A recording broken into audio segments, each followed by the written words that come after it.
তিনবার জাহান্নামের আগুন থেকে মুক্তি চেয়ে দোয়া করে আল্লাহর কাছে, জাহান্নাম তখন বলে, হে আল্লাহ, ওই ব্যক্তিকে জাহান্নামের আগুন থেকে মুক্তি দাও। সুবহানাল্লাহ। হাদিসটি সুনানে তিরমিজি শরীফে বর্ণিত হয়েছে। তাহলে বন্ধুরা, আমরা হাদিসটি দ্বারা বুঝলাম, আপনি যদি তিনবার আল্লাহর কাছে জান্নাত চান, তখন জান্নাত বলে ওই ব্যক্তিকে জান্নাতে প্রবেশ করান। আবার আপনি যদি তিনবার জাহান্নাম থেকে মুক্তি চান, তাহলে জাহান্নামও বলে, হে আল্লাহ, ওই ব্যক্তিকে জাহান্নামের আগুন থেকে মুক্তি দাও। তো চলুন বন্ধুরা, সেই দোয়াটি কি তা আমরা এখন জেনে নেই।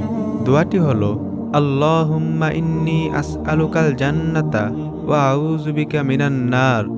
দোয়াটি আমি আবারও বলছি, আল্লাহুম্মা ইন্নী আসআলুকাল জান্নাতা ওয়া আউযু বিকা মিনান নার।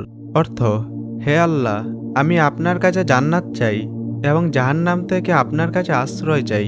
সহিহুল জামি, হাদিস নং ৬